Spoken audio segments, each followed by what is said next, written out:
Bismillahirrahmanirrahim. Alhamdulillah, puji syukur kita haturkan kehadirat Allah Subhanahu wa Ta'ala.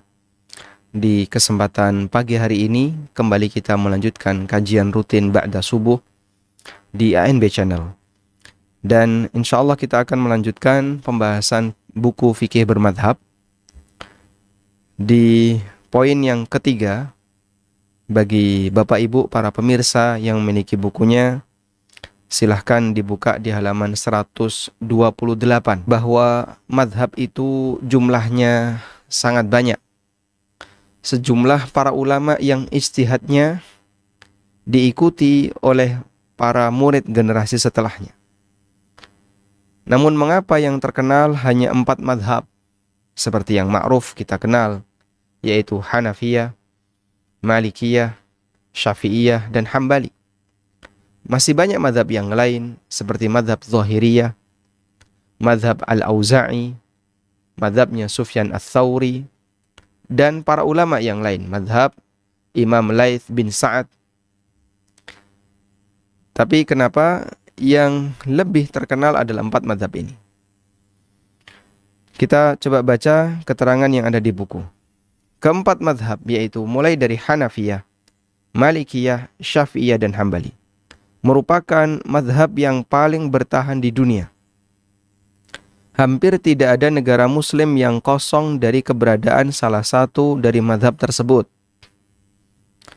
Dan realitas semacam ini disampaikan oleh para masyayikh yang penelitian mereka sudah cukup jauh. Di samping itu mereka punya banyak pengalaman terkait masalah penyebaran madhab di dunia. Di antaranya adalah keterangan dari Syekh Muhammad Abu Zahra. Beliau mengomentari posisi 4 madhab. Wa hadhihi kama yu'abbirul fuqaha'u madhahibul amsar. Sebagaimana yang diistilahkan oleh para ulama dengan sebutan madhahibul amsar, madhab dunia, madhab berbagai negeri. Ay annaha allati intasharat fil amsaril islamiyah. Artinya madhab ini yang tersebar di berbagai negara Islam. Wala yakhlu misrun minha. Fala yumkinu ayyujada misrun islami khalin minha. Tidak ada satupun negara Islam yang kosong dari madhab itu.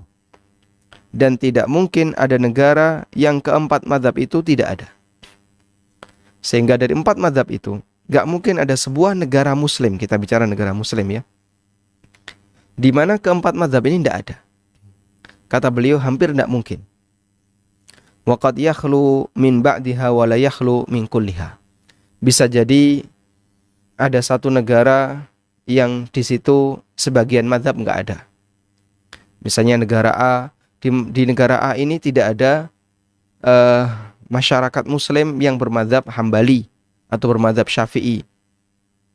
Meskipun mereka pasti di situ akan ada madhab Maliki atau madhab Hanafi atau madhab yang lain. Tayyib. Ini keterangan yang disampaikan oleh Muhammad Abu Zahra yang menunjukkan bahwa hampir di semua negara Islam pasti di situ ada salah satu dari 4 madhab yang tersebar di berbagai dunia. Kemudian Dr. Khalid Ar-Ruwaiti dalam disertasi beliau tentang bermadhab, At-Tamadhub, beliau menyebutkan beberapa alasan kenapa 4 madhab ini lebih tersebar dibandingkan madhab-madhab yang lain. Apa latar belakang yang menyebabkan 4 madhab ini lebih terkenal dibandingkan madhab-madhab yang lain? Yang pertama adalah keberadaan murid yang lebih menonjol. Manusia paling berjasa dalam penyebaran madhab adalah manusia yang paling berjasa dalam penyebaran madhabnya ulama adalah murid-muridnya. Karena suatu madhab bisa tersampaikan ke masyarakat jika diteruskan oleh para muridnya. Dan itu hal yang ma'ruf. Sebagaimana komentar Imam Asy-Syafi'i tentang madhab Imam Al-Laits bin Sa'ad. Yang kita tahu Al-Laits bin Sa'ad seorang ahli hadis, ahli fikih, ulama kibar. Ijtihadnya banyak memberikan pengaruh bagi masyarakat Mesir. Dan beliau tinggal di Mesir, sangat kaya. Penghasilan beliau dalam 1 bulan bisa mencapai sekitar 2 M dalam 1 bulan. Al-Laits bin Sa'ad pernah mengatakan, Imam Asy-Syafi'i pernah mengatakan tentang Al-Laits bin Sa'ad, Al-Laitsu afqahu min Malik, illa an ashabahu lam yaqumu bihi. Al-Laits bin Sa'ad lebih berilmu dibandingkan Imam Malik. Tapi Imam Malik lebih terkenal. Nah, dan bisa jadi ada orang yang lebih terkenal meskipun ada orang lain yang lebih berilmu. Karena terkenal dengan berilmu ini 2 hal yang berbeda. Kata Imam Asy-Syafi'i, Al-Laits afqahu min Malik. Al-Laits lebih berilmu dibandingkan Imam Malik. Illa anna ashabahu lam yaqumu bihi, hanya saja para muridnya tidak melestarikan pendapatnya. Nah, terkadang imam mazhab menjumpai murid yang menyebarkan pendapatnya. Terkadang ketika imam mazhab ini masih hidup, beliau menjumpai murid yang murid itu menyebarkan mazhabnya. Seperti pujian Imam Syafi'i kepada muridnya Al-Muzani. Beliau mengatakan, Al-Muzaniyu nasiru madhabi. Muzani ini pembela madhabku. Dan Al-Muzani termasuk di antara murid senior Imam Syafi'i. Setelah Imam Syafi'i berpindah ke Mesir, sehingga keterangan-keterangan Al-Muzani yang itu beliau dapatkan dari Imam Syafi'i mewakili pendapat Imam Syafi'i yang baru, yang disebut dengan Al-Qaulul Jadid. Sebagaimana yang kita pahami bahwasanya Imam Syafi'i punya pendapat lama, yaitu Qaul Qadim, dan punya pendapat baru, yaitu Qaul Jadid. Nah, di antara murid yang menonjol ketika Imam Syafi'i pindah ke Mesir adalah Al-Muzani, dan beliau dinyatakan oleh Imam Syafi'i, Al-Muzaniyu nasiru madhabi. Al-Muzani adalah pembela madhabku. Upaya para murid imam madhab dalam menyebarkan pendapat imamnya adalah dengan 2 hal. Yang pertama, dengan dilakukan at-tadwin. Dengan melakukan at-tadwin. Bagaimana bentuk at-tadwin? Mengkodifikasi keterangan dan fatwa imam madhab. Membukukan, menulis keterangan dan fatwa imam madhab. Seperti yang dilakukan oleh Al-Muzani, yang beliau menulis buku fikih Mukhtasar Al-Muzani. Dan itu berisi keterangan-keterangan yang beliau dapatkan dari gurunya. Demikian pula yang dilakukan oleh para ulama yang lain, seperti murid-muridnya Imam Ahmad, yang mereka bukukan jadi kitab Al-Masail. Ada Masail Abi Dawud, ada Masail Abdullah, ada Masail ulama-ulama yang lain. Yang itu adalah kumpulan fatwa dari Imam Ahmad yang kemudian mereka bukukan. Sehingga dari situ mereka mengkodifikasi fatwa dan keterangan dari imam madhabnya.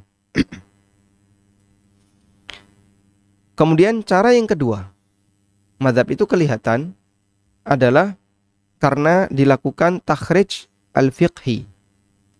Takhrij al-fiqhi. Bagaimana bentuk takhrij fiqhi? Menjawab kasus baru dengan menggunakan keterangan imam madhab di kasus tertentu yang memiliki kemiripan dengan kasus baru. Jadi contohnya seperti ini ya. Ada kasus A. Ada kasus A. Kasus A ini terjadi di masa Imam Syafi'i misalnya. Lalu kasus A ini sudah dijawab oleh Imam Syafi'i. Kasus A dijawab oleh Imam Syafi'i. Ya. Kemudian setelah berlangsung sekian tahun, berlalu sekian tahun,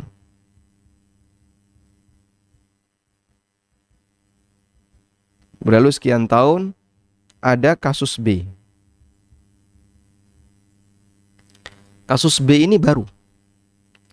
Karena baru, sehingga tidak dijumpai dalam keterangan ulama masa silam. Lalu kasus B ini didekatkan ke kasus A. Kasus B ini didekatkan, dikiaskan. Di situ dilakukan analogi. Saya tulis ini ya. Dilakukan analogi. Oh, kasus B ini mirip seperti kasus A. Kasus B mirip seperti kasus A. Karena mirip seperti kasus A, maka kasus B ini dijawab dengan fatwa Imam Syafi'i untuk kasus A. Dijawab dengan fatwa Imam Syafi'i di kasus A. Sehingga jadinya ditakhrij dari keterangan Imam Syafi'i pada kasus A untuk digunakan menjawab kasus B yang baru. Ini kasus baru. Karena kasus B ini punya kemiripan dengan kasus A. Metode semacam ini disebut dengan takhrij madhab. Baik.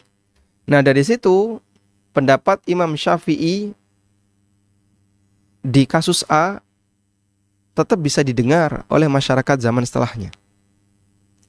Dilestarikan. Ya. Terjaga sehingga bisa dipakai untuk menjawab kasus yang lain. Ya, sebenarnya takhrij ini sama dengan metode kias. Namun kalau kias itu berlaku pada dalil, ya. Sedangkan takhrij ini berlaku pada keterangan ulama madhab. Ada kasus A, di kasus A ini sudah ada keterangan dari imam madhab. Lalu ada kasus B yang ini baru, dan ini didekatkan dengan kasus A karena ada kemiripan atau bahkan kesamaan. Kemudian dijawab dengan fatwa ulama Imam Syafi'i misalnya atau Imam Malik pada kasus A karena adanya kesamaan. Baik. Yang kedua,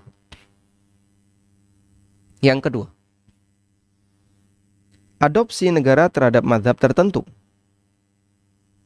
Sehingga faktor yang kedua kenapa 4 mazhab ini terkenal adalah adanya negara yang mengadopsi mazhab tertentu. Sehingga karena dia diresmikan oleh negara ini, maka negara ini menyebarkan keterangan dalam mazhab itu ke seluruh penjuru wilayahnya. Sebagian negara Islam mengadopsi mazhab tertentu dan menjadikannya sebagai mazhab resmi penduduknya. Ibnu Hazm menceritakan kondisi penyebaran mazhab Hanafiyah dan Malikiyah di Andalus. Kata Ibnu Hazm, madhabani intashara fi bad'i amriha birriyasah was sultan. Ada 2 madhab yang pada awal mulanya tersebar di tempat kami fi bad'i amriha birriyasah was sultan.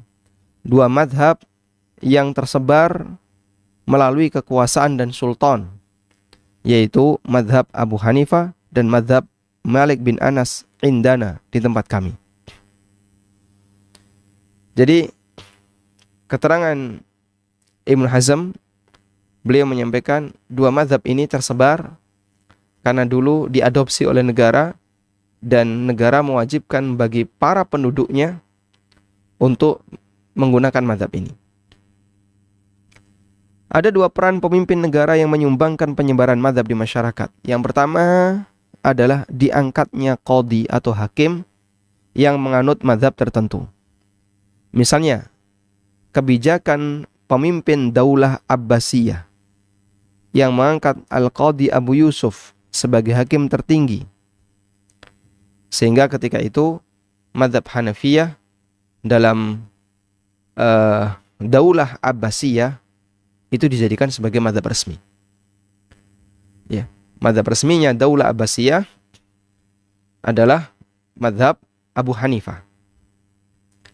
Maka sebagian ada yang menyebutkan bahwa mazhab Abu Hanifah itu mazhab yang pengikutnya paling banyak. Baik. Sebentar, lampunya mati.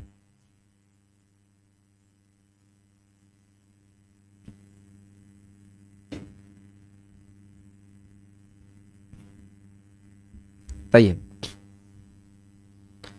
Sebagian ada yang menyebutkan bahwa mazhabnya Abu Hanifah adalah mazhab yang pengikutnya paling banyak. Bahkan ada yang menyebutkan pengikut mazhab Hanafiyah itu mencapai sepertiga dari jumlah kaum muslimin di dunia.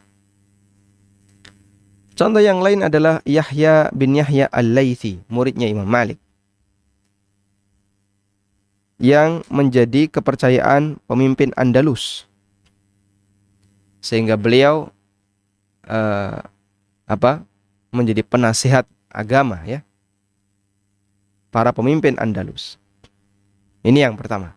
Jadi negara mengangkat ulama dari mazhab tertentu sebagai qadhi atau hakim, yang dengan itu menyebabkan mazhab ini tersebar di negara tersebut. Yang kedua adalah dibentuknya lembaga fatwa yang beranggotakan ulama dengan mazhab tertentu. Adanya lembaga fatwa yang beranggotakan ulama dengan mazhab tertentu. Ad-Dahlawi menjelaskan kenyataan ini di lapangan.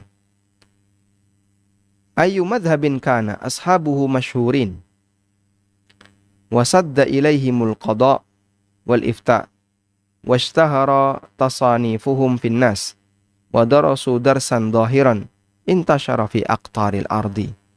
Mazhab apapun yang ulamanya terkenal dan menjadi rujukan dalam qada, dalam peradilan dan fatwa, karya-karyanya tersebar di masyarakat, mereka mempelajarinya secara terbuka, intashara fi aqtaril ardi, maka akan menyebar di seluruh penduduk di penjuru bumi. Sehingga menyebar karena karyanya diresmikan oleh negara. Lembaga-lembaga fatwanya dilindungi oleh negara. Maka akan lebih mudah untuk menyebar ke penjuru bumi. Ini keterangan Waliullah Ad-Dahlawi dalam kitab beliau Hujjatullahil Balighah. Baik. Faktor yang ketiga, kenapa 4 mazhab ini tersebar adalah lembaga pendidikan atau madrasah yang mengkaji mazhab tertentu. Peran madrasah sangat besar dalam menyebarkan dakwah mazhab tertentu. Hingga kadang ada madrasah yang diberi nama dengan tokoh mazhab tertentu. Misalnya madrasah Syafi'iyah, madrasah Malikiyah dan sebagainya. Al-Wazir Ibnu Hubairah menjelaskan, amma ta'yinul madaris bi asma'i fuqaha muayyanin fa innahu la ara bihi ba'san. Penyebutan madrasah dengan nama ulama tertentu menurut saya bukan masalah. Dan dulu sudah ma'ruf ada madrasah Syafi'iyah, ada madrasah Malikiyah, ada madrasah Hanafiyah atau madrasah Hambali, sehingga madrasah itu diberi nama dengan nama madhab. Terkadang ada sebagian khalifah yang berperan membangun madrasah tertentu. Seperti yang dilakukan oleh Salahuddin Al-Ayyubi, beliau menyumbangkan 2 bangunan madrasah di Mesir, yaitu madrasah untuk Malikiyah dan madrasah untuk Syafi'iyah. Karena 2 mazhab ini yang tersebar di Mesir.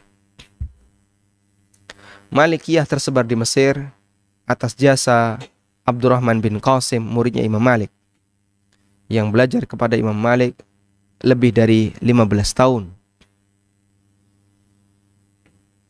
Sedangkan Syafi'iyah tersebar di Mesir sejak kedatangan Imam Syafi'i sampai makam beliau juga ada di Mesir. Sehingga dua mazhab ini, Malikiyah dan Syafi'iyah, tersebar di Mesir. Dan di zaman Salahuddin Al-Ayyubi, beliau membangunkan dua madrasah, yang satu untuk Malikiyah, yang satu untuk Syafi'iyah. Baik. Yang keempat, faktor yang keempat, wakaf untuk pengembangan mazhab tertentu. Dulu ada orang yang wakaf dan tujuannya adalah untuk pengembangan mazhab tertentu. Terkadang ada donatur yang menyumbangkan dana untuk penyebaran fikih mazhab tertentu. Seperti yang diceritakan oleh Ibnu Rajab, bahwa terkadang ada ulama yang mengajarkan mazhab A, padahal aslinya dia bermazhab B. Jadi ada orang kaya ya, ini uang saya wakafkan senilai sekian ratus dinar, dibayarkan untuk ulama siapapun yang mengajarkan mazhab A. Ulama X bermazhab B, tapi dia ngajar mazhab A. Tujuannya ingin mengambil upah yang dikhususkan untuk pengajar mazhab A. Sampai ada yang seperti itu. Nah, akhirnya mazhab A ini tersebar karena diajarkan oleh para ulama di zaman itu, sehingga lebih terkenal dibandingkan mazhab yang lain. Baik. Dan kesimpulannya begini ya. Jadi kita memahami kebenaran itu tidak berpihak pada mazhab tertentu. Namun kebenaran tidak hilang dari mazhab yang ada di dunia ini. Sehingga bisa jadi misalnya dari 4 mazhab, ketika yang benar adalah pendapat mazhab Syafi'i, maka mazhab yang lain ya ini ijtihadnya keliru. Ketika yang benar adalah mazhab Maliki, maka mazhab yang lain ijtihadnya keliru. Ketika yang benar adalah mazhab Hanafi, berarti yang lain keliru. Demikian pula ketika yang benar adalah Hambali. Sudah? Allah Subhanahu wa taala menurunkan kebenaran, dan kebenaran di tengah umat Islam ini dijaga sehingga tidak hilang meskipun tidak berpihak di satu posisi tertentu. Baik, yang kedua, bahwa ketika orang itu memahami keberadaan 4 mazhab tersebar di seluruh penjuru bumi, lalu dia mengikuti salah satu mazhab, diikuti dengan cara dia mempelajari apa yang ada di dalam mazhab itu. Bagian inilah yang dikehendaki oleh para ulama, sebab hakikat dari mengikuti mazhab adalah mempelajarinya, bukan sebatas mengklaim sebagai pengikutnya sementara dia tidak tahu apa yang ada di dalamnya. Dan akan kita bahas di poin yang keempat, yaitu tingkatan dalam bermadzhab. Karena dalam bermadzhab masyarakat itu ada beberapa tingkatan. Kemudian kita meyakini bahwa Allah Subhanahu wa taala yang menciptakan makhluk, dan Allah yang memilih sesuai dengan apa yang Dia kehendaki. Sebagaimana yang Allah tegaskan dalam Al-Qur'an, "Wa rabbuka yakhluqu ma yasha wa yakhtar." Rabbmu menciptakan apa saja yang Dia kehendaki, wa yakhtar, dan Dia memilih sesuai dengan apa yang Dia kehendaki. Wa rabbuka yakhluqu ma yasha wa yakhtar. Rabbmu menciptakan sesuai dengan apa yang Dia kehendaki, dan Dia memilih sesuai yang Dia kehendaki. Maka lahumul khiyarah. Manusia nggak punya pilihan. Baik. Para ulama mengatakan, ketika Allah memilih 4 mazhab itu, padahal ada banyak mazhab di dunia, lalu Allah pilih 4 mazhab sesuai dengan apa yang dikehendaki oleh Allah. Allah ciptakan sesuai yang Dia kehendaki, dan Allah pilih untuk bertahan sesuai yang Dia kehendaki. Tayyib. Dan salah satu di antara faktor yang menyebabkan karya ulama tertentu, karya hamba tertentu itu lebih abadi adalah kualitas keikhlasan yang ada pada diri masing-masing hamba. semakin kuat ikhlasnya, maka semakin berpeluang untuk bertahan di muka bumi. Pada waktu Imam Malik bin Anas rahimahullah, beliau menulis kitab Al-Muwatta. Imam Malik mendapatkan masukan dari orang lain. Ya Aba Abdillah, qad kathurat al-muwatta'at. Wahai Imam Malik, Al-Muwatta itu sudah banyak. Kitab Al-Muwatta itu sudah banyak.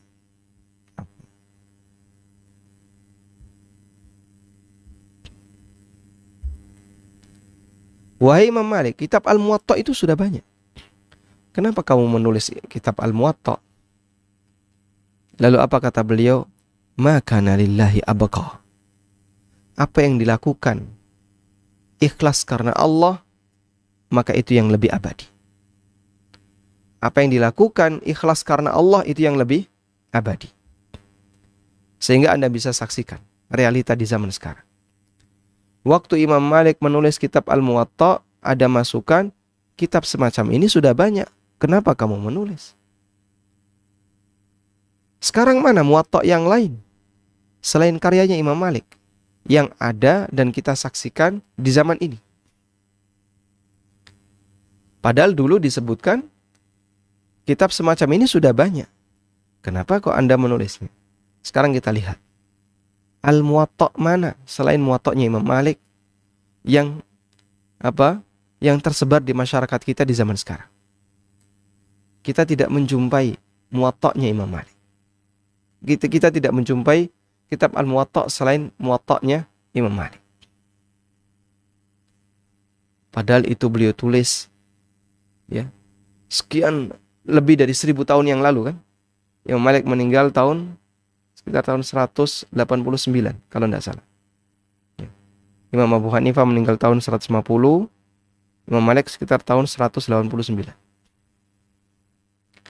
Berarti sudah lebih dari 1200 tahun. Sekarang 1443. Lebih dari 1400 tahun, 1200 tahun. Bertahan. Kitab yang bertahan lebih dari usia 1200 tahun.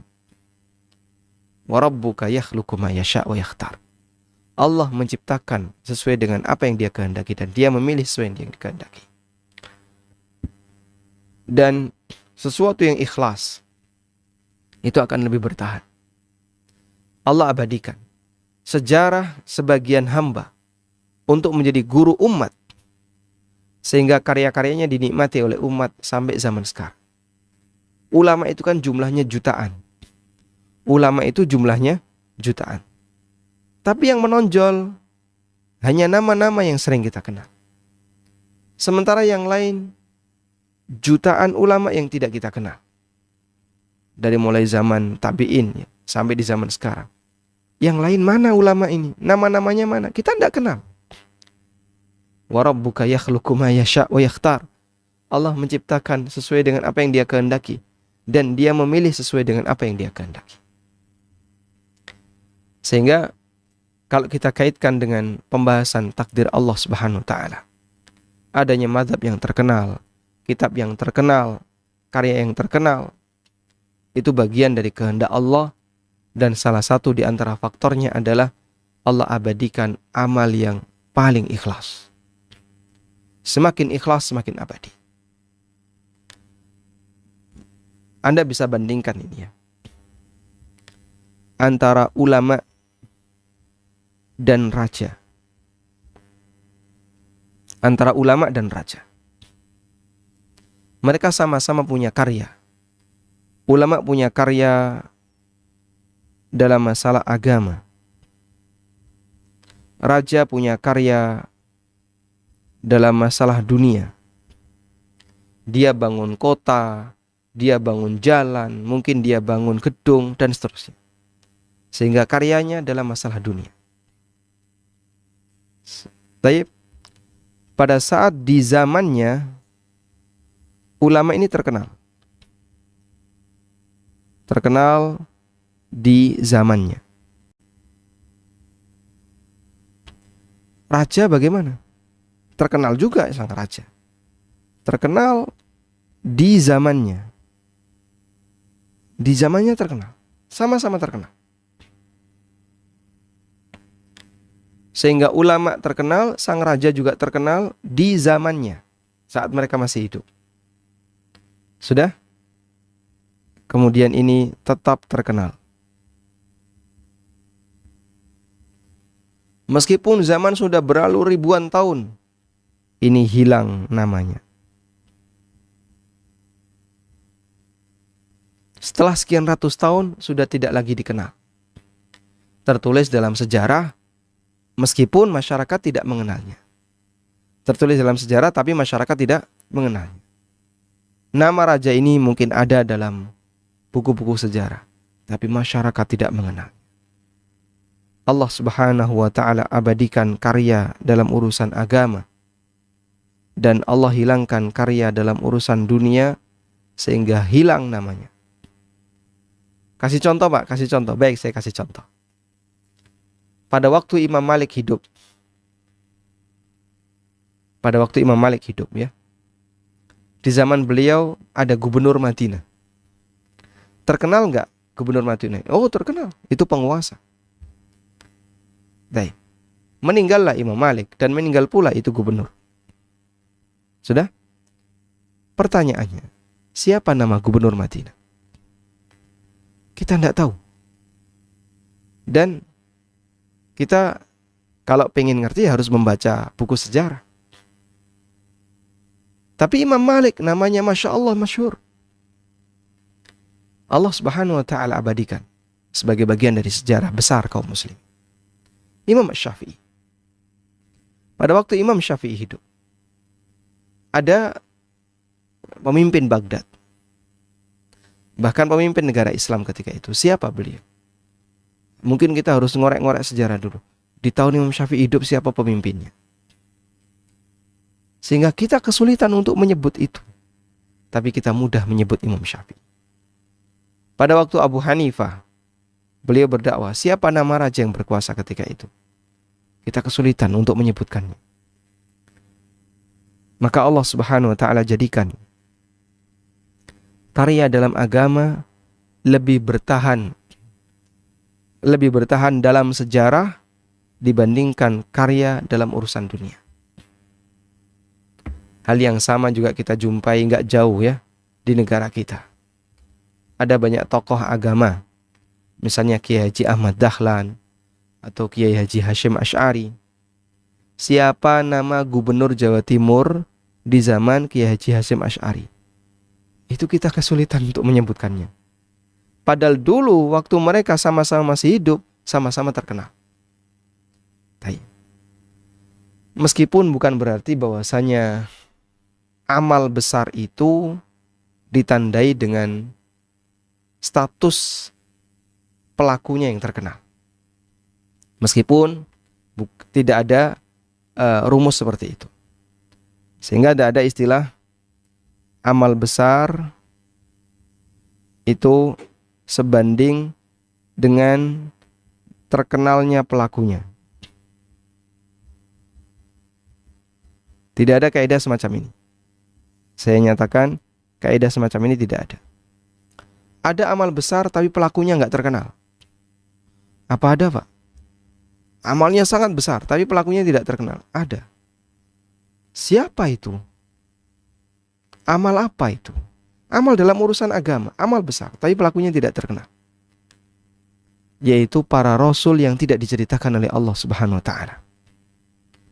Karena Allah sebutkan dalam Al-Quran, ada nabi yang tidak diceritakan oleh Allah Subhanahu wa ta'ala.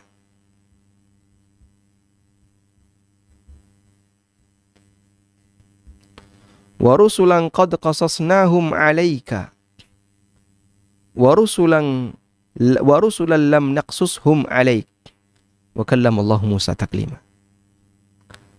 Ada para rasul yang telah kami ceritakan tentang mereka kepadamu, dan ada para rasul yang tidak kami ceritakan tentang mereka kepadamu. Masya Allah. Ada rasul yang diceritakan oleh Allah kepada Nabi SAW. dan ada Rasul yang tidak Allah ceritakan. Sehingga Rasul ini sejarahnya tidak dijumpai dalam Al-Quran maupun hadis. Karena Allah tidak membuka itu untuk nabinya sallallahu alaihi wasallam.